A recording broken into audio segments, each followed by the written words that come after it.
Welcome back, everybody, to the Nosebleed Sports Podcast. I'm Chris Witt. With me, as always, is Mr. Adam Schmidt. Adam, how are you today, sir? Couldn't be better. How are you? If I was any better, I'd be you. We got a big show this week, man. We got a lot of good stuff going on. We've got a lot of things that we decided we want to talk about. Usually, we're struggling for ideas to fill the show, but we've got some good stuff this week. I'm ready for a good one. Yes, we do. And to start it off, of course, the Nosebleed Sports Podcast is brought to you by Training Personally with Peggy Edwards. No matter your level of fitness, if you like to be challenged, if you want the benefit of working with a personal trainer without the cost of a personal trainer, Training Personally with Peggy Edwards is your gym. Training Personally is interval circuit training for all levels with a personal trainer at your pace, on your time. Peggy Edwards keeps your workouts safe, fresh, fun. You walk in there, Peggy Edwards will greet you within seconds. Let her know that you listen to the Nosebleeds Sports Podcast. Mention the Nosebleeds. You will get your first entire month as a member of that gym for free. That's pretty slick. Your entire first month. The entire first month free. If you're thinking about it, you're not sure, visit her at trainingpersonally.com or Training Personally with Peggy Edwards on Facebook. There you go. It's also brought to you by Ohio Mosquito Control. You can catch Ohio Mosquito Control at ohio-mc.com. They're a fully licensed and insured pest control company specializing in mosquito control. At Ohio Mosquito Control, they offer quality services to the Cincinnati area at reasonable prices. Family owned and operated. They are professional mosquito control service. You can get a hold of them, ohio-mc.com. Get it for a one-time treatment. You want to get a big plan, big party coming, they'll come spray one time, make sure you ain't got no bugs when all the people come over to your house. It's the end of the year, end of the season, but they'll also set up a deal where they come to you pretty regularly. It's like every 2 or 3 weeks. I think it's every 3 weeks next summer, and they'll get you all cleared up, man. A bug-free yard, and it doesn't kill the bees, from what I understand. And that's somehow a good thing. I don't the bees are going extinct because I hate bees, but bees, like honeybees, are going extinct. I mean, it seems like there are plenty around me. That's just what I hear. I hear the honeybee is going extinct, and we need to do something to keep it around. So even though they're killing bugs, they're going to keep those bad guys around. That's good because a guy like me needs that. There you go. I'm a bug magnet. Check them out, ohio-mc.com. All right, now on that note, we do a little thing every week during the NFL season where we make our stone cold lock picks for the week. Now, remember that we do this on Wednesday, and we do it off we just take the spread, whatever spread's sitting right on the ESPN app at the time, on Wednesday. So they may not be updated by the time you make your bet on Sunday morning or Saturday night or Monday morning, whenever you're betting on whatever. That may not be the same lines, but we're going to do it and try to give you a little help. We both had a good week last week. Surprisingly, we did. Yeah. Because that was the first week that we did this where I didn't remember. We didn't really talk about it ahead of time. Didn't talk about it at all. On the spot. I threw it on you on the spot, man. It was definitely thrown on you. So I was proud. I went 2-1, and so did you. Right. You had lost you took the Jags plus 3.5. They got smoked by the Chiefs. Oakland was a pick'em game over the Broncos. You took Oakland. That was a good pick. In the Monday nighter, and you had Dallas minus 7.5, and they won by 18. So how does Saquon Barkley only get 15 touches for the Giants? I don't know, because does that make any sense? Didn't he rush 11 times for like 120 yards? Yeah, something crazy, but he only touched the ball 15 times. Like that dude.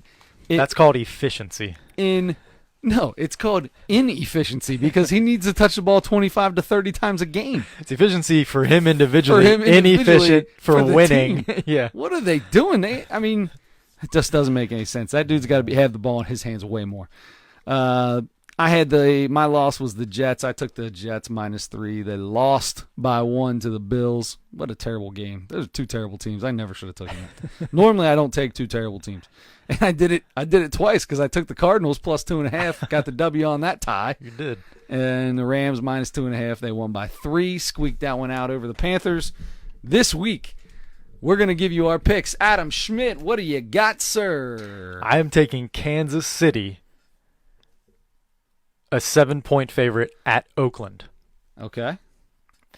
I am taking Miami to cover the 18 points that they are underdogs to New England. 18-point underdog, huh? Fully knowing that several players from the Miami Dolphins requested trades after their game. How crazy is that? They talk about like a little baby. Like that just sounds like a little kid. Like, we're not winning. I don't want to play on your team anymore. That is the new culture, my man. That's ridiculous. Go play. Go out there and just play. You signed the contract. Nobody forced you to sign that contract. Right. I think that used to be everybody's mentality. Now you see one guy do it and another guy do it and another guy do it. Now everybody thinks they can do it. Well, here's the deal. The superstars are able to do it. Yes. Yes. Even if you're a good player, it doesn't usually work. Superstars, yes. And we'll get into one. We'll get into one after this in Antonio Brown. We will. But, yeah, so go ahead. Who else you got? But my third game is I'm taking Carolina. They are at home against Tampa Bay. They are a 6.5-point favorite. I'm taking them. All right, so that puts it on me. I, once again, have not looked at anything because that's just kind of the way I do it. So I'm taking Kansas City -7 over the Oakland Raiders. I'm going to take – who else are we going to do? Let's mess with this Monday night game. Who's wanting to hope? Never mind. Cleveland and Cleveland. I told myself I wouldn't do that. No Cleveland. I'm definitely not touching Cleveland, even against the Jets. New England, 18.5. Miami, man, I don't touch that either. Is it 18.5? I've got 18. I looked earlier tonight. Well, see, you're not up to date, man. You got to look right now. Is it 18.5? I'm still taking Miami. Oh, you took Miami? Okay. I took Miami to cover that. Oh, you just got an extra half a point, so there you go. You're welcome, by the way. Thank you. You're welcome. Man, I shouldn't have said anything. I didn't even pay attention to who you said you picked, to be honest. I was too busy trying to figure out what I was going to do. You should sing that song from Moana. What song? You're welcome. You're welcome. I could do that. The Rock. All right, out of that. Indianapolis, Tennessee. I am going to take Indianapolis +3. And then I'm going to take Seattle +4.5 over the Steelers. Okay. So there you go. Those are our stone cold lock pipe things. What was that old? How did that go with Mike and Mike? Stone cold lead pipe locks. Yeah. That's our locks for the week. On the football side of things, continuing with the football side. So Antonio Brown. But when we talked about this, we wanted to talk about how he forced his way out of Oakland again, and now he's free as a bird, and he's going to the Patriots. Mm-hmm. That's kind of this is what's going. We just talked about it's kind of the culture. If you're a superstar, you can do whatever you want. Did he do it on purpose because he always never wanted to play for Oakland or whatnot? But now we've got way bigger things than that. Forget that. Let's go to the real thing, the bigger things at hand here. Which is Antonio Brown apparently doing all kinds of stuff to some trainer.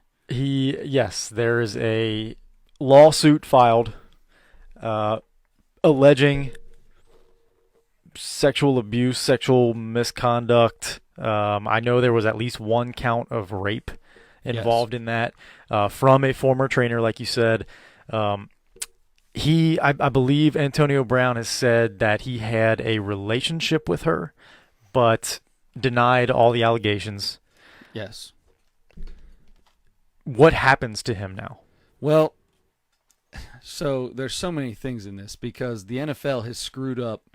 They've screwed up, and it's mostly been domestic violence, but they've screwed that up quite a bit here lately.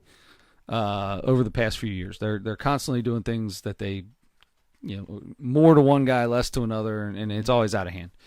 So, for this, I think the best thing to do, people were talking about it today, I think the best thing to do is put him on that commissioner's exempt list, figure it out. You know, the guy's he's been all over the place lately. So I think the best thing to do at this point in time, put him on that exempt list. He's still getting paid. It's just like, you know, you're not saying he's guilty of anything, but these are serious accusations, and they're civil charges. They're not criminal charges filed, civil charges filed. So, you know, the NFL is going to investigate it. I don't know how much they can do investigating wise, because they can't force anybody to talk to them. They have no law that helps them do anything like that. The woman said she was going to come out. She'd talk to him. She would agree to do it. She apparently confided in somebody in the AB camp a couple years ago about it.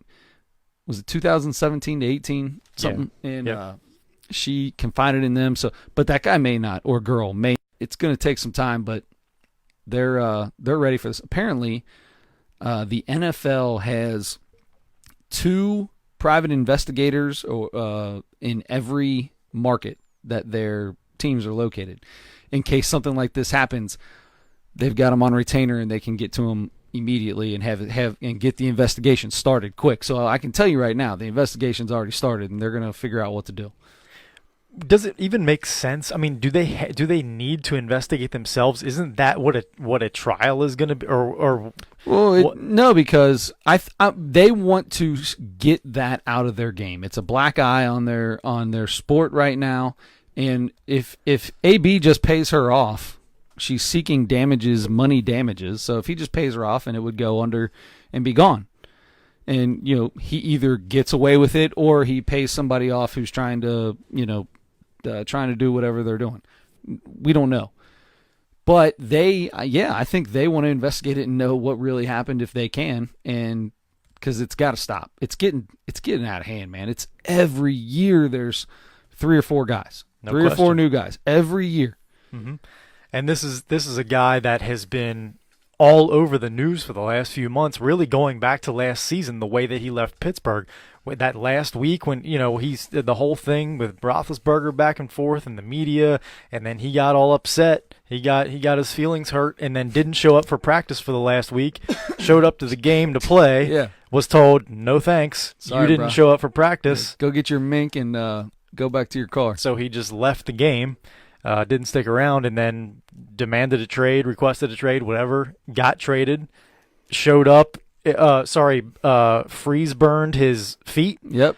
So he couldn't go to camp, but then finally did show up at camp in a hot air balloon, and then needed a helmet. The helmet thing was next. Yeah. The helmet thing was going on. He's trying to, sue the NFL and stuff over his helmet. Left camp because of his helmet one time. Yes, and he did that, and I don't think he was dismissed. I think he just left. No, he did. He just left. That's what's part of the fines. He had $19,000 some odd dollars in fines. That was the last thing. Was he put on Instagram the letter that he got, about his fines, complained about it in social media, and then I guess showed up a day or two later and went after the GM, or was he screaming at him or whatever. The GM confronted him at practice. Okay. Mike Mayock. So, and apparently Vontaze Burfict was the guy who had to hold them all back. Did you hear that during the game the other day?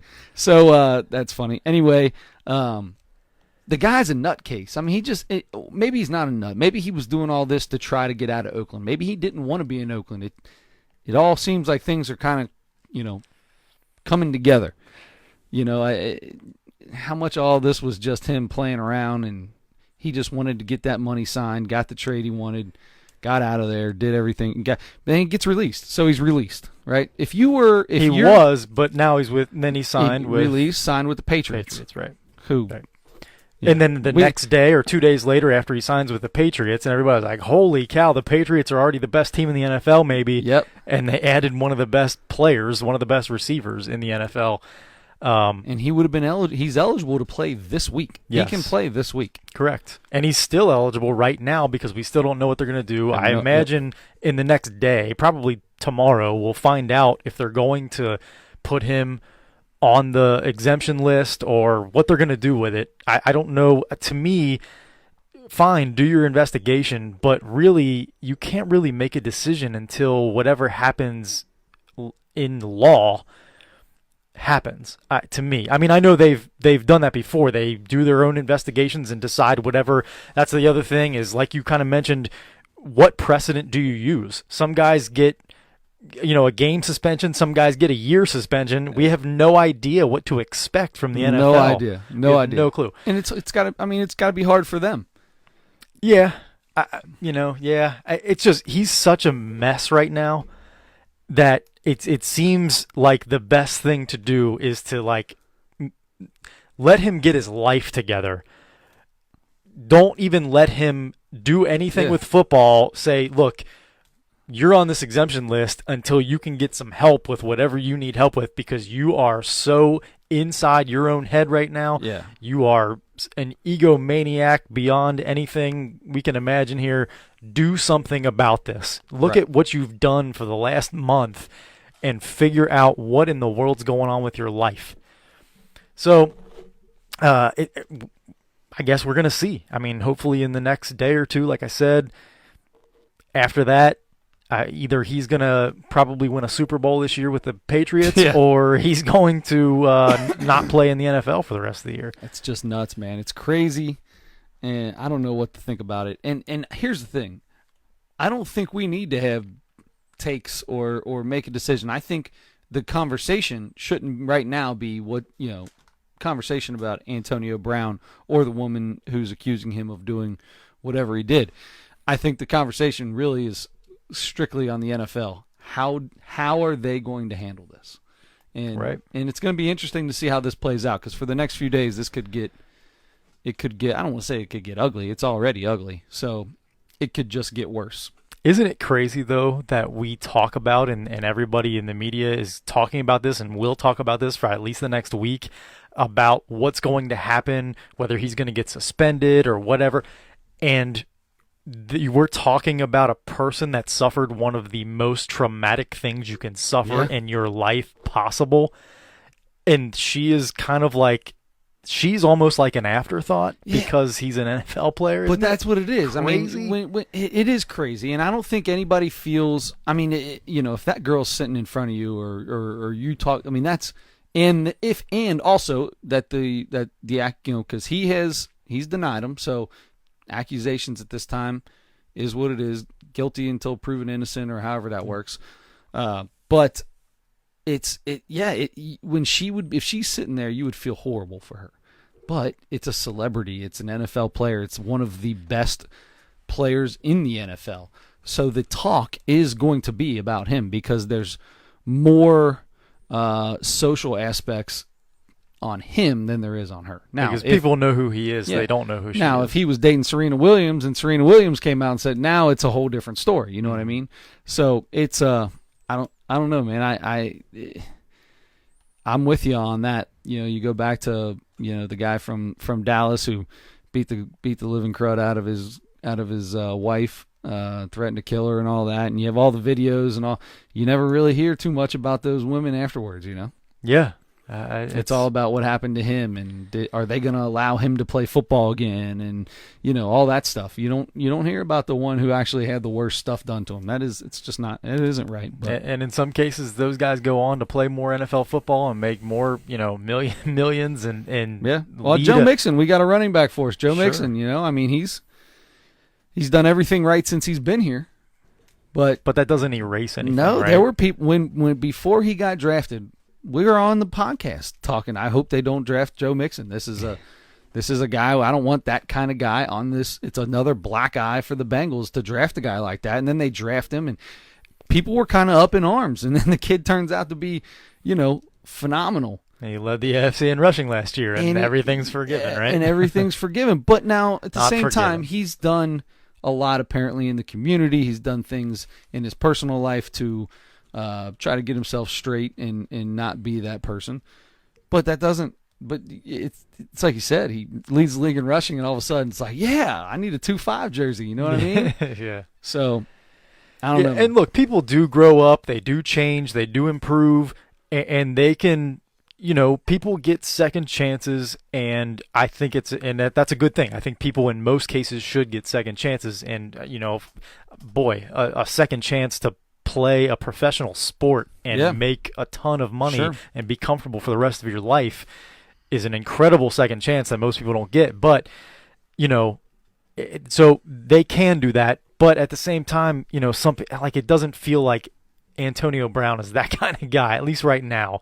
I hopefully he can figure his stuff out. Like I said, I think it's probably the best thing for him to kind of step away from football right now, because he can't seem to get along with anybody. He can't seem to just understand that what being on a team means. I mean, he's lost sight of those things. Yeah, and that dude's so far gone, it's not even funny. He needs some help right now. So let's talk about a team who doesn't have. Well, we did just talk about they do have a guy that made a mistake like that. But Joe Mixon, what did he do even this? I don't even know. He punched his girlfriend. Well, no. I mean this past weekend. So he broke something. Going to the. Was it his ankle? Joe Mixon broke his ankle. I don't think he broke his ankle, but he is. I think he's going to be out for week 2. Okay. I'm not 100% sure. He left the game. He came back on the field, but I believe right now they have him as questionable. Do you remember what quarter that was in that he got hurt? No, I don't. Okay, but either way, that must be why Andy Dalton threw the ball 51 times. Yeah, in that game. It was give it to Gio or throw it. And at that point in time, the offensive line was doing well, and Andy didn't look terrible. And John Ross had a terrific game. He dropped a couple balls early, and they did what they never do, what they haven't done in the past. Go back. John Ross drops a pass. John Ross sits on a bench. Mm-hmm. John Ross dropped a wide open pass with open pastures in front of him, threw the ball to him the very next play, made a great catch. The defensive back should have picked it off, but he made a great catch, jumping on the run, turned upfield, and took it to the house. So good for him. I'm excited about this kid, man. If he can catch the ball, this kid's gonna be he's quick. He can do some damage with his legs for sure. No doubt. Why is he not returning punts? That's what I was saying. I remember Dave Lapham, the color guy for the Bengals radio, talking one day that apparently he has trouble tracking the ball, like on deep balls, like on deep fades coming over his shoulder. He has trouble tracking the ball on those, and I think that was part of the reason why they wanted him to return some punts, but I feel like I heard him talking about that, so that could be the reason why. That makes sense. But I feel like you can work on that, man.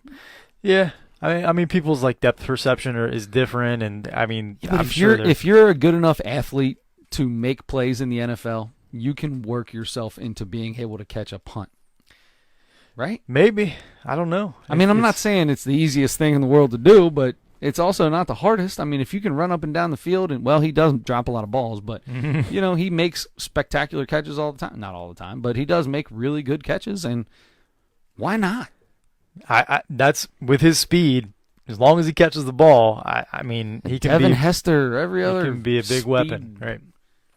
Yeah, I don't know, but the Bengals lost 21-20 in their season opener in Seattle. We kind of dismissed this game as, that's definitely a loss in Seattle to start the year. I mean, of course, but they were in this game the entire game, basically. Seattle scored early in the fourth quarter to take the lead, and then the Bengals, I think, kicked the field goal to pull within one, right. And then that's the way it ended. But they gave it a go. This was a game we all said they were going to lose. Right. Andre, you, me, we all agreed, and they daggone near pulled that out. If they would have won that game, I already had the tweet ready. I was going to send it to Andre at Andre Edwards 06, our Bengals insider for LockedOnBengals.com. I had it ready. I'm changing from 11-5 to 12-6 or 12-4. Yep. I'll tell you what though, I haven't changed my mind about this team, even though they showed better than we expected them to against Seattle. I'm not changing my mind yet. I want to see them play at least 4 games, to really make an assessment about this team. So anyway, that's 0-1. Either way, 0-1 to start the season. But they've got another opportunity. They've got their first home game, their home opener this week. Yep. So we'll find out. We'll talk about it next week. Should be fun. I got a W for this week, so let's go Who Dey.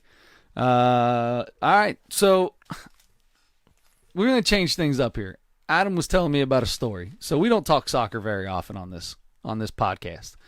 But we're going to throw a little soccer in right now, and I think it's enjoyable. So if you're getting ready to turn the podcast off because we said soccer, don't, because it's not the usual soccer story that you're thinking of. It's not, the Flames tied the Monarchs on the pitch. This is a little better. I like your foreshadowing with the Flames reference. I didn't even mean to do that. That's beautiful. But shame on you for calling it. What was your word? Exciting? It wasn't exciting. Fun or something like that. This story is not fun. It's not exciting. It's not enjoyable. I think was what you said. Yeah. So it's different. Can we say why are you laughing then? It's because it's funny. I think you said it's enjoyable. I don't know. What do we got? Okay. I still haven't heard the story, so I just got a little clip. I have no idea what happened in this story. Let me start by saying since 1981, women have not been allowed to attend soccer games in stadiums in Iran. Okay, so before 1981, were they allowed to? I'm guessing. I guess so. So they just randomly said no women at soccer games. They said no women. 81. Is that like when Saddam Hussein took over or something? That was Iraq. Oh. But in Iran, they are not allowed. It's some sort of cultural thing, I think, or religious thing. But a woman has been for years now going to games in Iran disguised as a man. Good work. I mean, if you like soccer that much. And she does. She has a nickname around town, Blue Girl. Blue Girl, which is the colors of her favorite team that she supports. Okay. So she's known Good as for her. a huge. She should go against Rage Against the Machine, man. Go do it. Huge soccer fan. She was caught at a game, arrested, taken to prison, spent 3 days. 3 days in jail for going to a soccer game? 3 days in jail for going to a soccer game. She was let out because her trial was postponed for a while. She went. Her trial was a week, 2 weeks ago, something like that. She went and found out that actually it was postponed again. Okay. But when she went, she overheard someone saying that she could spend between 6 months and 2 years in jail for going to a soccer game as a woman. Holy because cow. It's not allowed. It's against the law. Well, I mean, there's a lot of things. No, never mind. So once she found that out, she went outside the courthouse. Okay. She poured gasoline upon herself. What? She grabbed a pack of matches that she probably got from somebody's wedding as a centerpiece. Struck one, lit herself on fire. Lit herself on fire in front of the courthouse where her trial would be held and where she could possibly spend 6 months to 2 years in jail. And a week later, just in the last couple of days, she passed away from her burns. Oh, my God. A woman... Man, I thought this was going to be way different. A woman set herself on fire and died. Basically because she's not allowed to attend soccer games, and she loves soccer that much. I don't even know what to say to that. I thought this was going to be something really funny about a woman who couldn't go to a soccer game. I didn't realize that she that she. I saw something about fire, and I didn't really pay attention, but I didn't realize she burned her. Like, there's a lot of ways, man, to go out, right? Yeah. Burning yourself, I feel like that's got to be top 10 worst. For sure. Most painful? For sure. 100%. Oh, my gosh. But FIFA has been on Iran for a while now to lift that ban. And FIFA gave Iran a deadline of August 31st to lift that ban. It hasn't been lifted. I don't believe. But so I don't know what happens then. I don't know if they're... Are women allowed to drive in Iran? I don't know, but I don't think so. I hope not, because if you can't go to a soccer game, there's a whole lot of other stuff that I'd rather you not be doing than not go to a soccer game.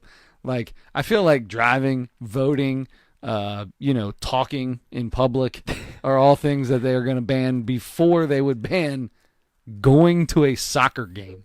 I think it's part of religious beliefs, and I don't know, exactly what religion and what sector of that religion, follows all that stuff. It sounds like I think it's mostly an older custom, but it still is practiced by a lot of people, and it's not something that we really understand very much here because sure, we're a little bit more progressive than that. Right. As unprogressive as we are in this country, sometimes we are way more progressive than that. People don't. You know what? That's a good point. I think people think a lot. There's a lot of times where in this country you see how people talk about how little progression there's been in certain areas. Here's your perfect example right there, buddy. We're at least not in last place. We are definitely not Iran. That is for sure. We are not Holy in last. cow. So, Megan Rapinoe, you can go to as many soccer games as you want, girl. Yeah, she's going to be at them because she's playing in them. Exactly. But anyway, so that's in all seriousness. Speaking of that's bands, a horrible. It is. It's horrible. Horrible story. Speaking of bands, yes, there's been another ban. There's been, besides women being banned from the soccer games. That's right. There's been another ban that's a pretty outlandish ban, if you ask me. In fact, I'm in protest of it as we speak. That's right. If you were an NBA player and you were getting ready for a game, that headband you have on right now, that ninja-style headband. Yeah, my Karate Kid band, dude. You would not be allowed to wear that any longer. Tell me why. What's the reasoning behind this? So a spokesperson for the NBA said the reason that this is not, that these ninja style, in quotes, is what they're calling it, sure, headbands are for now banned for the upcoming season because they're not part of the NBA uniform, and they haven't been, and that they have not been through the approval process, the league approval process. So because they are not part of the uniform and they haven't been approved yet. It's a sweat. It's a headband. It's a sweatband, man. What do you mean approve? You think they think that people are getting some kind of benefit by having this? Well, no, but there have been some teams that I've got have less raised sweat in my eyes than a normal headband. I can tell you that. I doubt that, but look, I don't wear either one, so maybe you're right. So for you, maybe it keeps more sweat out of you than out of your eyes than a normal headband. I had to get it for when I work out because sweat drips down my face, and it's horrible because I'm just a fat, sweaty person now. I never used to sweat. No, when I was younger, man, I never sweat at all.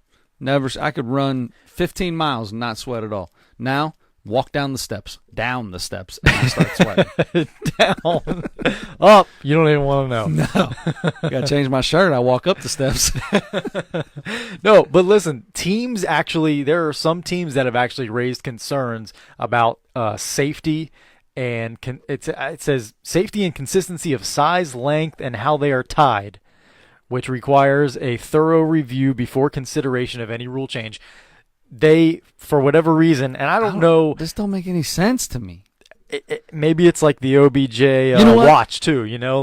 Should he be allowed to wear that? It's not really part of the uniform. I feel like the Players Association should go on strike. No. We don't want to strike now. No, threaten a strike. Because just like that poor woman that can't go to a soccer game, there's a lot of guys out there. It's a headband.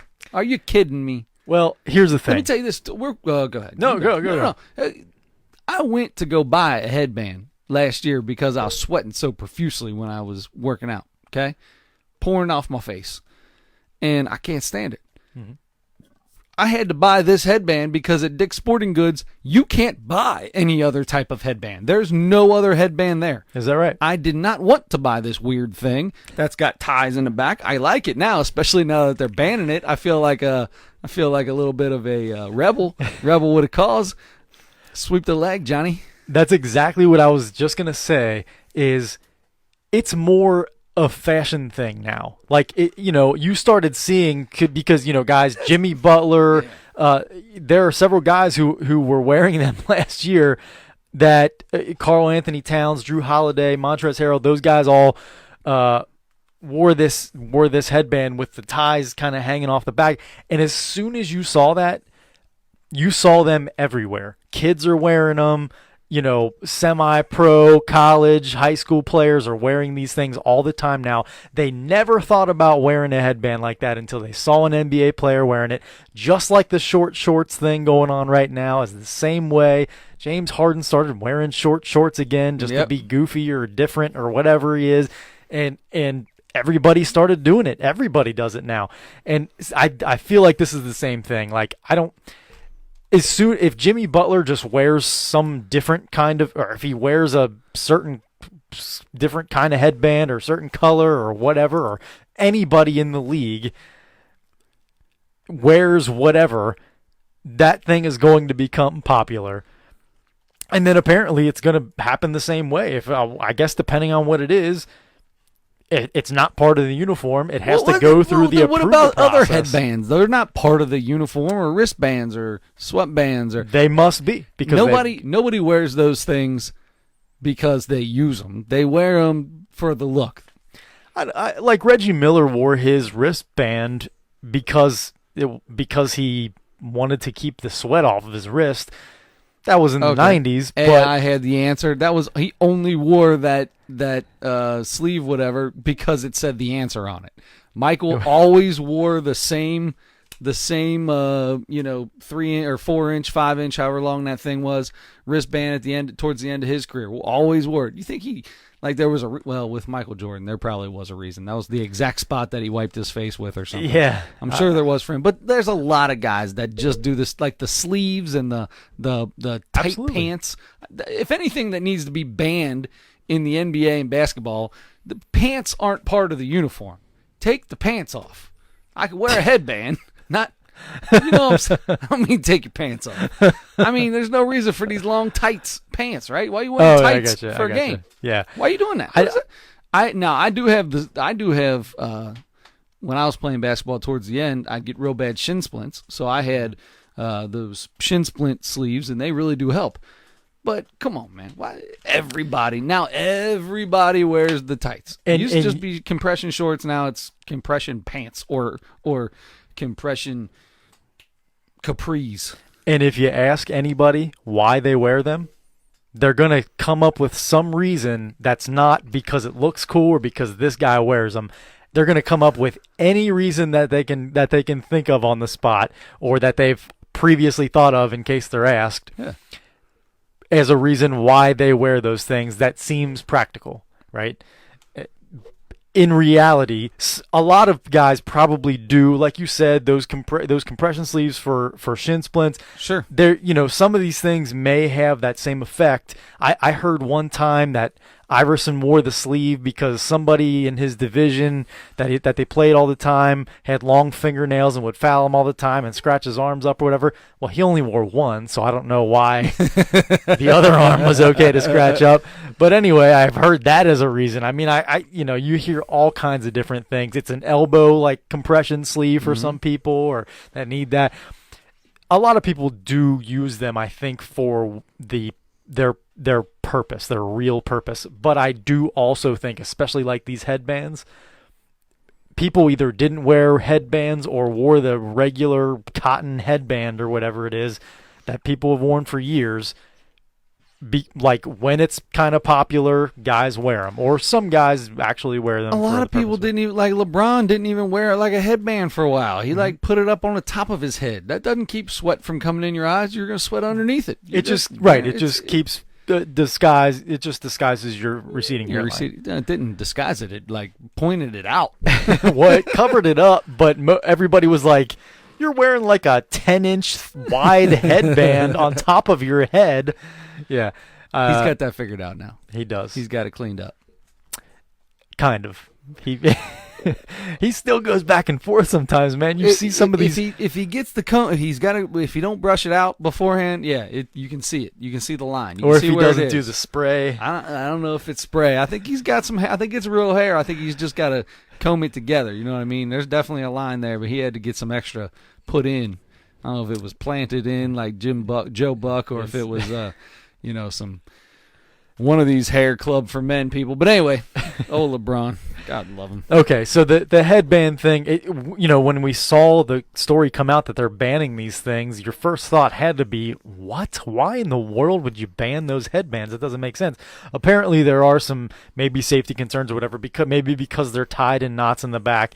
If they slip down and get around your neck or whatever, just in the middle of a play, it gets pulled down or whatever and back or something. It's still like elastic. You. It's still elastic, just like the other headbands. You see people with those around their neck all the time. Yeah, I don't know, but I really don't know. What's it going to get caught in?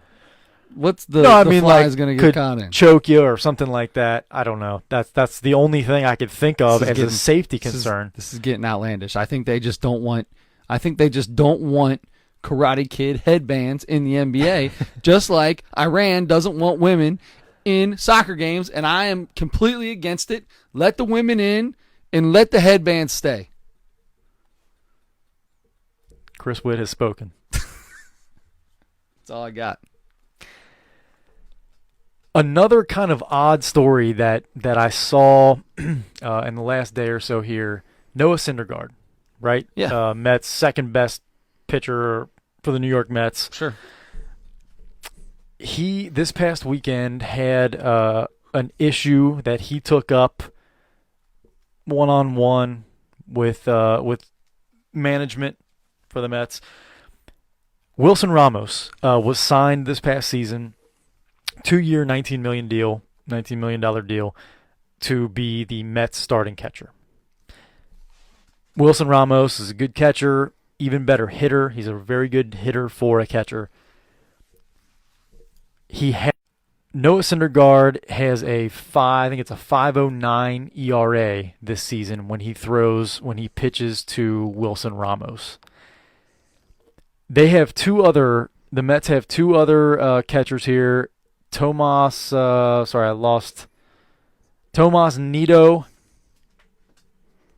and Rene Rivera. So a lot of people have you hear this a lot. You got a lot of guys like John Lester comes to mind. John Lester liked to throw to David Ross. Is it David? Oh, yeah. He would only they would catch every fifth day for him. I mean, it was usually a backup catcher, but it was their personal catcher. You see it all the time. Surprising that 15 games this season. He pitched to Wilson Ramos, 5.09 ERA. The Mets are 9-6 in those 15 games, but he doesn't. I guess they just don't connect. They don't click the same way that he and Tomas Nido do. In 10 games this year, pitching to Nido, he's got a 2.45 ERA. In 22 career games with Tomas Nido, Noah Syndergaard has a 2.17 ERA. And it's 2.52 with Rene Rivera in 29 career games. Wow. So he's way, way better with either one of those two, especially with Tomas Nido. Wilson Ramos is their guy, though. And he found out, so Noah Syndergaard was pitching Sunday, found out that he was going to be pitching to Ramos, knows his numbers. He knows all these numbers, and he knows how he feels. It's probably more of a feel thing than anything else with him. Right. And he went to management and said, what's going on here? The numbers are clear. I'm not nearly as good for whatever reason when I pitch to Ramos as I am with these other guys. Why can't, you have to let me pitch to the guy that I'm comfortable with and that I perform best with? Nope. Sorry, Wilson Ramos is our guy. You're throwing to him. That's the deal. Is Noah Syndergaard... I mean, should he get his way? Should he get to pitch to the catcher that he wants to pitch to, that he feels most comfortable with? Or should they, because the Mets are citing this as we're going to play our best players. And Wilson Ramos is Sure. our best overall catcher because he's one of our best hitters on the team as well. If you're in that position, are you conceding to Syndergaard and saying, okay, we'll hook you up? I would. If I was the general manager, I would. I have no problem with that. As long as you're the only one, everybody doesn't want, I'm not throwing 3 different catchers out there every week. But I don't mind having one guy out there every 5th day catching you. It gives Ramos a break. It gives, and you don't have to sit Ramos. You can put him somewhere else. I'd say go to first, but can't do that. But you ain't taking the Rook out. That's right. the Rookie of the Year out of the game. That's for sure. There, yeah. So I think you find a way to make it work. I don't think it just doesn't make sense why you wouldn't. Like, I've never heard this happening before. You hear all the time about pitchers that have their own catchers. You don't ever hear people wanted a catcher, but they won't give it to them. Especially those kind of breakdowns on numbers. You're talking 3 runs per 9 innings, man. That's 3 runs a game. That's a big difference in baseball. That's you right. can knock 3 runs a game off, and I feel like every 5th day that feels like a win now. Yeah. Every 5th day. Yep. But it's not. It might not be, because it sounds like Wilson Ramos is the guy going forward. That's why the Mets are the Mets. If you ask me, that's why the Mets are the Mets. They made a little run. They got some good offensive guys. They got 2 great pitchers. But if you're not going to take care of them as soon as he's eligible, this is just a reason for somebody to leave, man. You're especially a good pitcher like Syndergaard. Or DeGrom. They have 2 phenomenal. It was coming out. I just had to let it go. Phenomenal starting pitchers. So, it just doesn't make sense. You want to lock these guys up forever, then do something. It's okay to make them, if they're the making them feel good is by giving them a catcher or one of them a catcher. Let the guy have a catcher. Not only is it making him feel good, but there's stats out there that prove this is a stat-driven league now. Everything is micromanaged to no other. You would think this would be an automatic deal. 3 runs a game? Mm-hmm. 3 runs a game? Less. Are you kidding me? Yeah. So I can put this guy into my lineup who's not giving me 3 runs a game, but I can give up 3 less runs. I'll take that every day of the week. Yeah. Yeah. And the Mets are currently 3 games back of that second wild card spot, so they're not eliminated. They're 3 games back, but they still got like 5 people to jump to get to it. Correct. So realistically, their chances of making the playoffs aren't great. Like you said, they did. I mean, they made a really nice run. Yeah, they won like 17 out of 20 or something like that. Right. And they're still a good team. I mean, you got Alonso, you got Jeff McNeil, and you got Syndergaard and DeGrom, and I mean they've got some talent on that team, and they're good enough to. They're probably a good enough team to make the playoffs, really, but they're not better than a lot of other teams. You know what I mean? So they're right. still. But I agree with you. I mean, and that was another thing that they talked about as a reason that they're not just going to let Syndergaard throw to whoever he wants, because they don't want to start that chain of, whoever's comfortable with whoever can just. Pitch. When does that ever happen? Have you ever seen that doesn't happen? What do you mean, start what chain? People do this all the time. This has been going on forever. I think maybe especially right now in September, when you can have 3 catchers on your roster, and like you mentioned, if 3 different guys like 3 different catchers, you don't want to have, like you said. To me, that's what they're trying to avoid. It sounds to me like the Mets front office realize that Ramos must have some kind of issues behind the plate. He's got a heck of a bat, but he's obviously not as efficient behind the plate on the defensive side. So they know that maybe they know if they let Syndergaard do it, then everybody probably can't stand throwing to this guy, and they're afraid that might happen. That's a possibility. Well, then you just come out. Syndergaard's the one doing it. He's the one getting it. That's for Ramos. I mean, if the guy's hitting like that, figure out a way to get him at third, field, wherever. Figure out a way to get him in the lineup some other way at a different position. If it comes down to a point that you're worried that everybody's going to want to pitch to somebody else, then that tells me that Ramos doesn't have the chemistry with any of the pitchers. Then he needs to find somewhere else to play, because he's got to. If you can hit, you're playing. Mm-hmm. They just got to find a spot for you. So, and that chemistry with pitchers is way too important to not have. 3 runs a game. Yeah, that's ridiculous. Yep. It's crazy. No, I would give it to him in a heartbeat. But like I said, that's the Mets are the Mets. They'll find a way to lose like anywhere near it.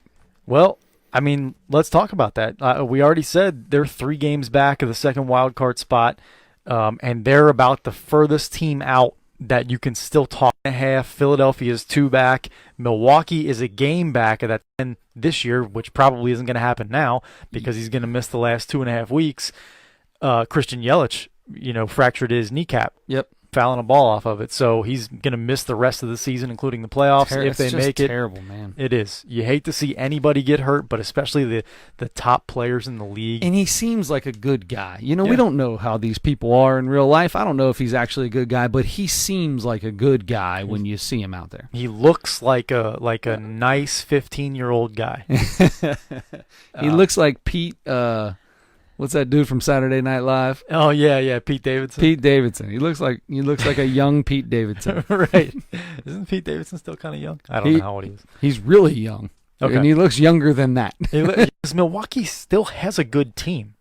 Without Yelich, the lineup's different, but they still have a pretty good team. I mean, you don't win. You're not 76 and 68 because of Christian Yelich. You have to have a little bit. Is that going to? Do you think that's these last couple weeks out of the race? I do. I think it is enough. Every playoff team has at least an 80-plus run differential. They are the next team back, and they're minus 25. And now you just took off more offense off that team, the biggest part of the offense. I do think that they end up falling off. It's a shame, but personally, I do think that's what happens. So then. The division leaders are pretty much locked in. Now, the closest division in the National League is the Central, but the Cubs are 4 games back of St. Louis. So that's probably the 6th fastest team to clinch? That's the most ridiculous stat I've ever heard in my life. I heard that today. Who cares? Yeah, they were the 6th fastest. They tied. So that tells me like you're just you had a good year. Bottom line, I don't care about that. Bottom line, they're the first team to clinch a playoff spot, to clinch a division. So they're not going to have to worry about any play-in games or anything like that. Right now, the Washington Nationals in the National League have that first spot. 2.5 games behind them in the second wild card spot of the Cubs. Then you have Milwaukee. So now, if Milwaukee, if you eliminate them, you think they're going to fall off. You have left Philadelphia. Do you think any one of those teams, Phillies, Diamondbacks, Mets, can catch? Let's just call it the Cubs. Let's assume Washington, because they have a 2.5 game lead on that top spot. You would probably think that they hold on to at least one of those wild card spots, right? Sure. So let's say between the Cubs, Phillies, Diamondbacks, and Mets, who gets that last wild card spot? I'm either Cubs or Phillies. I'd probably stick with the Cubs, even though the Phillies, how much fun would that be to see Bryce Harper as the other wild card with his former team, that much better as the other wild card. So against the Nationals, I'm actually rooting for that in that wild card game. I would love to see 1-game playoff and it come down to Scherzer shutout, and the Phillies being down 2-1 in the top of the ninth or 2-0, and Bryce Harper comes on with 2 guys on. Just something like that would be fun to see, because it feels like that could easily happen. And Scherzer blows them away with something nasty. That's what I would want. Anyway, so I'm with you on that, by the way. I think Washington and Chicago, I think the Cubs are going to hold on to that spot. They still have, they've got a bunch of guys that can hit, and they have good pitching. So I know they've had bullpen issues, but I think they do enough to get in. So I think the way it's set up right now, the Dodgers in the West, Atlanta in the East, St. Louis in the Central, and then Washington and Chicago for those wild card spots, I think those are it. It'll be and overtake the Cubs for that spot. could happen. But Yelich, like we talked about, is a big. I think I see. I can't see it holding up. That's a big loss, and that brings your team down. No matter how much it's still a mental thing in the back of everybody's head. Yelich isn't there. That almost automatic on base isn't there. You have to get like 3 or 4 guys in your lineup to get red hot at the same time to make up for what he exactly is what you're going to miss with him. Okay, so that's the National League. In the American League, kind of a similar situation where in the division leaders have pretty much locked everything up to. Houston is way ahead in the West. Yankees are way ahead in the East. And Minnesota, I think, is 5 games up on the Indians in the Central. So those teams probably have those divisions locked up. Now, this is really, really interesting to me. It's only between 3 teams, which I kind of. You have Tampa Bay in that first spot right now, a game and a half behind them, and the second wild card spot is Oakland. And then right behind them, a half game back, is the Cleveland Indians. Those are the 3 That's teams. it. I mean, that's it. Yeah, because then you're 10 games back. So having a really good year, they are not going to make it. But anyway, so this is who's knocked out, who stays in. For me, I'll tell you, I want to see, just my heart wants to see Oakland. Tampa Bay and Oakland stay in there. You love Oakland. I do love Oakland. And I love Tampa Bay. I just love these small market teams. Sure. And that's why I like Minnesota when they were, with Maurer and Morneau and those Cleveland's guys. a small market team. They are. But they've been good for a long time. Yeah, they've been good for a while. And I don't mind Cleveland, but I like Tampa Bay and Oakland a little bit better. And, I don't know. I really don't have any disdain for Cleveland because they're in Cleveland or anything like that, but I don't know. There's just something. I'm excited about Tampa Bay and Oakland because they're lesser. I feel like they're lesser known teams, but maybe that's just to me because I'm closer to Cleveland and I know a little bit more about their team and stuff. But I'll tell you, this Tampa Bay team, you talk about a surprise. They've got like 3 pitchers that came out of nowhere and have had incredible years. It reminds you of an Oakland A's of the past. Yeah, and Oakland does this almost every year, too. They're either, like, one of the worst teams in baseball or you expect them to be, and they're, like, in contention every year. Yeah. And they make so many moves every year in the offseason, at the trade deadline. Billy Beane's constantly trying new people and stuff and bringing people in that were just okay at other places for a long time, and then he brings them in, pitchers and hitters, especially hitters, and they're just suddenly just go off, and they're just Could you imagine how good Oakland would be, or what Billy Beane could do with like if he would have signed as the GM for the Red Sox when he had his little interview back in the day, that kind of money in his pocket, that guy would probably. Maybe he wouldn't be as amazing as he is. Maybe it would be too easy and he wouldn't work as hard. I don't know, but maybe your mindset changes. The way that you structure your team changes. And the way he does it now works so well. Like he's just so good at finding things that people don't see in other players that he sees or whatever, or that his staff sees, or they come up with the next mathematical way to metric. Yeah. And whatever they've been doing, whatever he's been doing for so long now, for 20 years or whatever it's been now, it just works. And maybe it would be different if he had all the money in the world to spend. Because it would be so easy to go out and just pay for Bryce Harper or pay for Mike Trout or whatever. But I don't think he would want Bryce Harper. Probably not. I think he would want a guy like Trout. Anybody would want Trout, but a guy like Harper doesn't seem like he fits in to the Billy Beane way of life.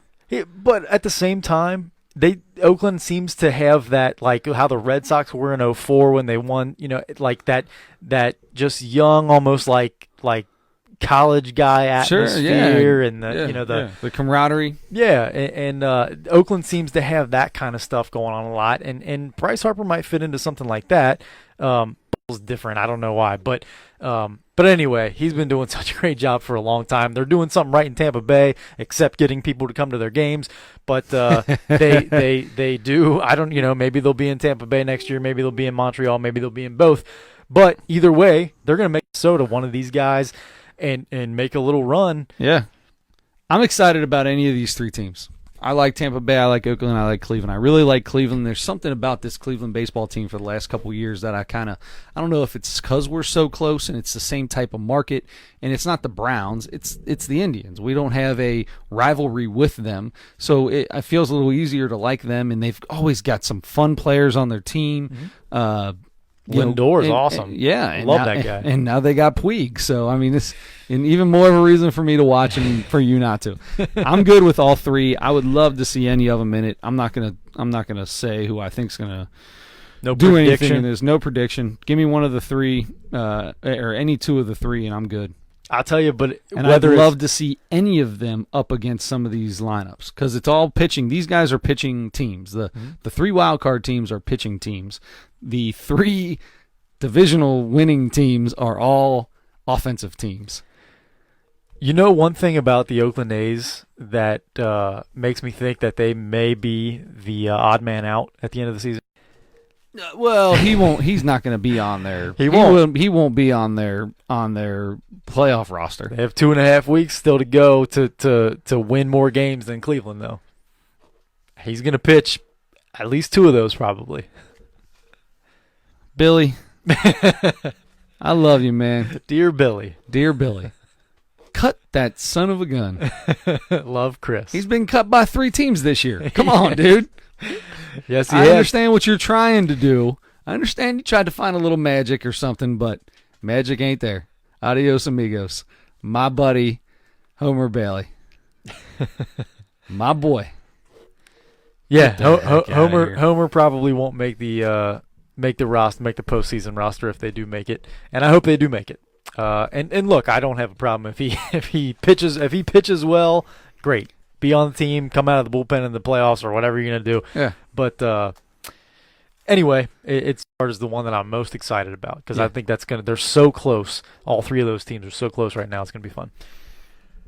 Well, I'll tell you what, buddy. I think we've got through our sports of the day, which brings us to our newest section going on there. I think I'm good. Indigestion? Yeah, indigestion. So our new segment, which is our comedy segment. So we don't really have a name for it, I guess, do we? Maybe we need to figure something out. We call it the it's just the comedy segment. I don't know. The comedy corner? Nosebleeds comedy corner. I don't know.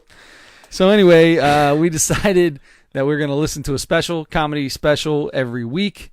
Watch it on either Netflix or on Amazon Prime or whatever we got out there. We can see specials coming out. We've done some new we did a couple new specials this week. We did Eddie Murphy's Delirious. We went back in time and we watched Eddie Murphy's Delirious. I got to tell you, I watched this a week ago. I watched it right away because I was excited about it. And I thought, well, what'd you think? What'd you think about it? This one's a classic. I watched it several times years ago, and I haven't watched it in a long time. So it was kind of good to watch it again because there were things in it that I didn't see when he did this. What was weird to think about. He was 22 years old when he was doing this thing. 22, it's so weird to and think.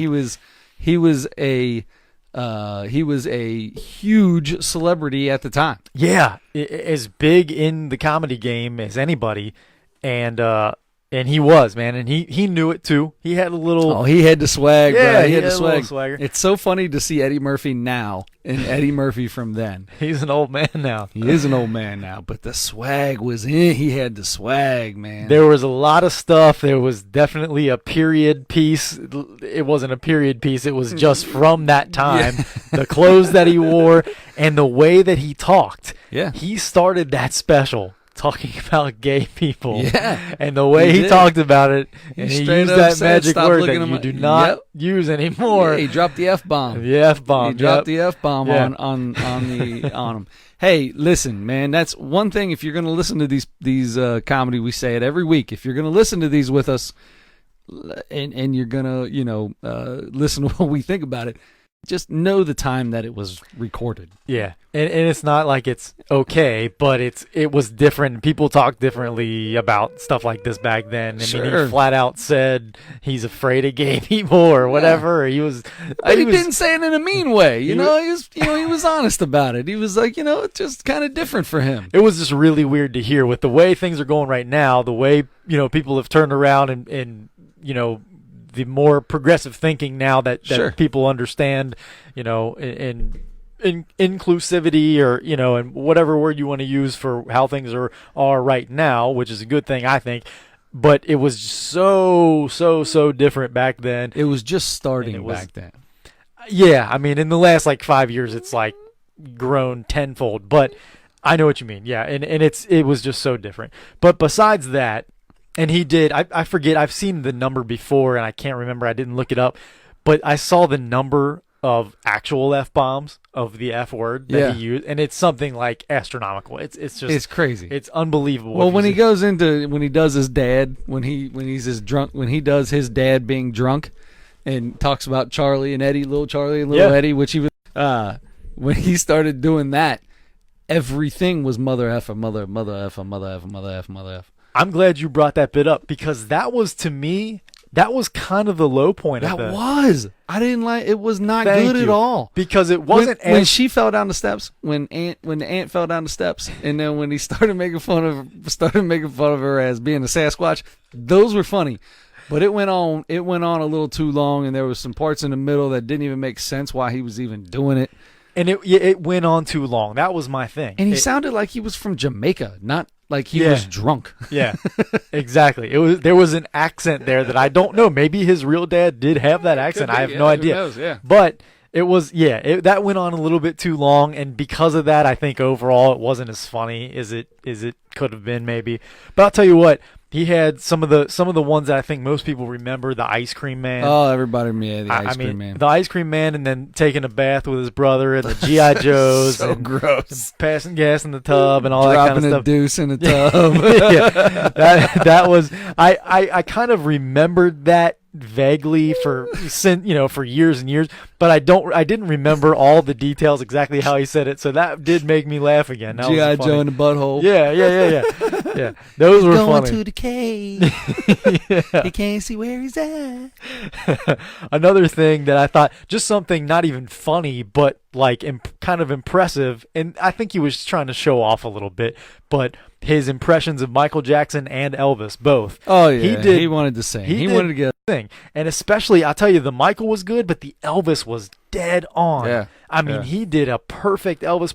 The dance and all that kind of stuff, but it was over dramatic. But yeah, it was. But his voice doing Michael and doing Elvis I was like, man. He even did a really good Michael when not singing. That was probably even better when he was just talking like Michael. Right. Another thing that stood out to me in that special was it was so funny, and this goes back to another thing, such a different time then. He borrowed the guy and he had to wait for the flash to heat up. For the flash.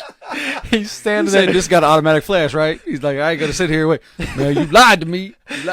We've seen so many recently, comedians doing big theaters and stuff, taking selfies from the stage, holding it up and so you can getting see them and all this. Well, he goes to the back of the stage and just takes 2 or 3 pictures of the audience. He said, "Can all y'all over here just come over to the middle?" Oh, it's so great. It was the original comic comedian selfie on stage. Yeah. And then he wasn't in it. I don't think. He took a selfie of his junk. Did he? Oh, right. He took a picture of his red leather crotch. Right. That was really, that whole bit was funny, and I don't know if that was planned or if he just saw that the guy had a camera or something like that. He asked for somebody's camera. I think that was planned because he asked for a camera. Okay, so maybe. And then the guy threw it up there, and he was like, "Just doesn't have that flash, that I got to wait for it to warm up." And the guy said, "No, it doesn't." He said, "No, it doesn't," and he really did. Look, man, now I gotta wait. In order to take a picture of the entire stadium, he had to take 4 pictures. Yeah. Which probably ended up being really dark or really too light or something. I mean, that and the flash was going off, man. The flash is only good for 10 feet. The flash ain't no good for taking a picture of all that stuff. Come on. Some of those pictures you got back in the day when you would get your 35 millimeter film developed, and you get those back, and you're like, What is that? Yeah. Some sort of weird exposure issue or something like that. Those were always really funny, but that was really funny. And overall, I was happy that I watched it again, and I have it on DVD, but it's been sitting on my shelf for years. Yeah. But yeah, that was a good special, and that was a good suggestion by you. So what are we doing this week? So just yesterday, Tuesday the 10th, Bill Burr. Both of us love Bill Burr. We both love Bill Burr. Came out with a new special called, what was it called? Paper Tiger on Netflix. So listen, we're going to watch this and we're going to talk about it. So if you're going to listen to this part of the segment like next week, watch it. You're going to get spoiler alert. You're going to get it. So be ready, watch it, and then enjoy it with us, and we'll talk about it next week. Bill, he hasn't done a special in 2 years. 2 years. Yep. Which isn't a super long time between specials, but I was very happy to see when I found out that this was coming out. And I can't wait to watch it. And it's going to be Bill Burr. I mean, he's been going on talk shows and stuff and talking about the new climate, all the new, people talking about all this, of course, everybody's doing the Me Too stuff and everybody, talking about it. Everybody's talking about millennials and just the way people are and the way our culture is right now. And of course, talking about politics and all that kind of stuff too, but I don't think he does a ton of that. But he has an opinion, and it's kind of funny. He's kind of got this kind of, I don't know if it's like a grumpy old man or it's just kind of like a cynical thing, but he makes it funny. It's not like like, oh God, can you stop being negative for 5 seconds? It's right. He does it as he's kind of like always aggravated by people, but he's very funny about it. All the things that annoy you about people, that annoy everybody about people, he talks about it. Right. And look, it's okay to be. Nobody can talk about how political. Everybody's so special. Everybody's great. No, some people are annoying as all get out. Like the guy in the car today. I'm driving down the highway, going 5 miles an hour because we're in traffic, and he's weaving in and out. I'm not kidding you, 5 miles an hour. He cut in front of me. I started honking. I had a little kid, and he didn't even look back. He's just looking for that next lane. He's just, where in God's name are you going, son? Love those people. When I see those people, I'm like, I get like, right away, I get kind of like, oh, like, I don't hope something bad happens to the guy, but I hope you have an accident where you don't get hurt. Yes, and I just hope you get taught some sort of lesson. But and then I think, what if his mom or dad are dying in the hospital right now, and he has to get then I'm like, I think about that all the time. So today I was like, because it was almost stopped traffic. I was like, if this happens and we get stopped, I'm gonna get out and I'm just gonna walk up to his car and I'm gonna say, "What's your reason?" Yeah. Before I get mad at you, tell me why this is going down. Are you late for a game? There's somebody hurt? You need to get somewhere? Or are you just being a jack? How important is this? Yeah. How important is it for you to act like this? If you give me a good excuse, then I'm going to go back to the car and let you weave in and out and, be a danger to society. Right. But if you don't, then I'm going to give you a stern pointing and talking to. A stern pointing at. That reminds me of a story that Kobe Bryant has told before. When I think it was his first daughter was born, he had like a Lamborghini. He probably had several cars. Yellow Lamborghini. Yeah. And he took it was like the middle of the night, so nobody was on the road, and he took the Lamborghini, and he said he was going like 150 in the labor. So I don't know. That just reminded me of that. In that case, go 100. Don't go 150. That's too fast. But fast. I understand. You want to get there quick. I understand that. If there's a reason, I'm good with it. Yeah. Somewhat good with it. That's it for me. You know what? Today is September 11th. It is. You know what it is. It is September 11th. Happy birthday to my mom. Happy birthday to your mom, most importantly. Second of all, something horrible happened 18 years ago. In 2001. 18 years ago, where were you? I was first. I think we did this last year too, and I think we should do it every single year because I love doing it. I love it. Let's do it. I was at Elder I was in high school. I was a senior in high school.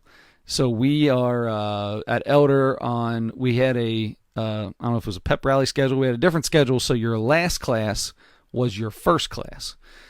And I was in Mr. Drehouse's science class. It was biology or something I think it was biology. And it was normally my last class of the day, but it was my first class of the day. And they came on, said an announcement. You may want to turn the TV on to this channel. Something's going down. And a lot of teachers didn't turn it on right away because they were teaching. And, they just, who knows what's going on. We just teach. He turned it on. We saw the second one hit. Yeah. And everything go. And it was quiet. Like you walked through the halls at Elder that day to go from class to class. and it was silence. Wow. It was silence in the halls. You got to class, and the TV was already on, and we just sat there and watched the TV all day long. Yeah. Yeah. Kind of a similar thing to me. I was going to broadcasting school, and somebody came in. It was like class had just started, and somebody came in and said, "Turn the TV on." We turned it on, and then sat there and watched it for the next 4 hours or however long it was. And at the time, I didn't like. I was like, okay, something's going on here. Otherwise, we wouldn't be watching it on TV. But I didn't realize how big a thing that was when I was watching it. Like, it didn't hit me right away what was really happening there. Well, when the first one hit, and when the TV got turned on, when I saw there was the hole in one of the towers and it's smoking like crazy, and it was like, holy cow, somebody just flew a big old plane into a tower. How did that happen? I mean, I understand it's high, but I figured it was an accident or whatever. That's what I thought. But they made it sound like it wasn't an accident, that something happened. But you didn't know if it was somebody, a deranged pilot just losing his mind. That kind of stuff happens. And then when the second one hit, it was like, oh crap, something's going down. This ain't right. And then they go to the Pentagon, and then the one that gets taken down, I think it was in Pennsylvania or something, that was heading towards the White House. Yep. And it's like, oh, okay, this was definitely some real legit craziness. Yeah, it took me a while, honestly. I even that whole first day, I knew something big was going on, and I went home and turned on, watched TV for most of the rest of the day and stuff, mostly because they made it into an assignment at Did they school. really? They said you need to go home and pick a channel and watch their coverage and write a paper about the coverage, about how they do the coverage or whatever. Do you still have that paper? I probably not. No, probably not. I watched Dan Rather on CBS. I think that would be interesting to see what you had to say about it. Yeah, day of. I was because I'm sure that the halls at Elder really weren't silent. That's just how my mind brings it in. You know what I mean? Like, I like to know from that same day. It'd be fun to see. Not fun. Well, yeah, it would be fun to see exactly how it went down. So obviously a terrible thing. But September 11th is still one of my favorite days in American history, because it's your mom's birthday, and because September 11th, 1985 was the day that Peter Edward Rose. 192. Thank you very much. And Pete Rose broke Ty Cobb's record, hit record. That's correct. September 11th, 1985. That's correct. So forever, September 11th. I'm not going to let 2001 overshadow 1985. It's just maybe a little bit, but it's. I choose to celebrate the good one. So I choose to celebrate the 1985 September 11th. There you go. That sounds good, man. So, what is it? God bless America and all that, and sure. Or the people that lost people, and God bless them. That was what I was going to say. So America, okay.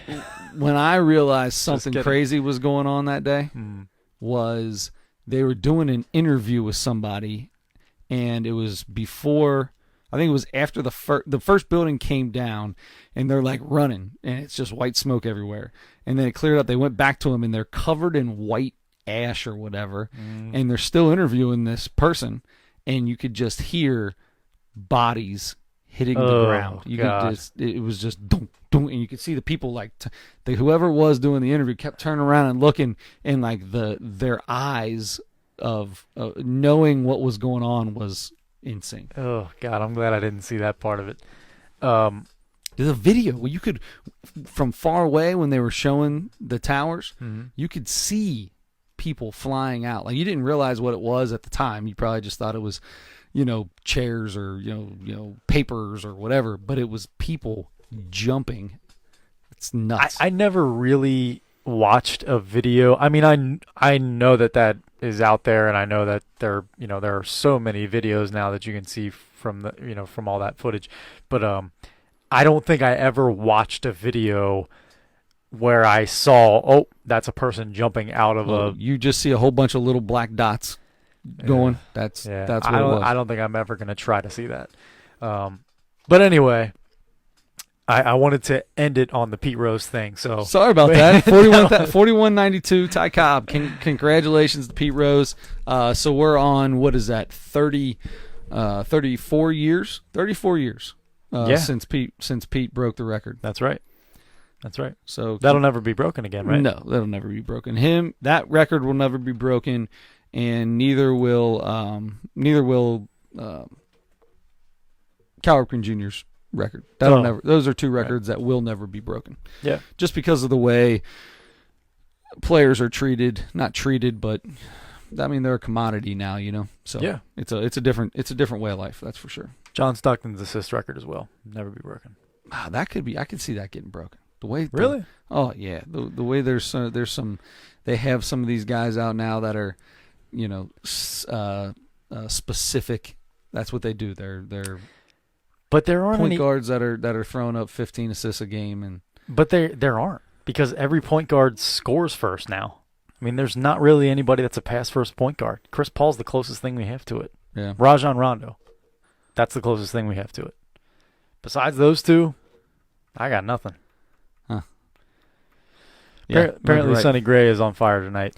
Yeah, he's been on fire for a long time. So congratulations, Sonny Gray. Congratulations to Pete Rose. And congratulations to the Nosebleed Sports Podcast for 72 episodes. You can catch us on Facebook Live every Wednesday night right around 10:30.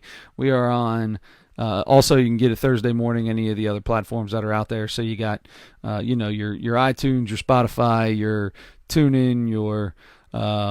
give me some more. Apple Podcasts, SoundCloud, YouTube, you name it, brother. Those are all the important ones right there. Yep. Hit us up. Like, subscribe, leave a comment, and don't forget to turn your headlights on.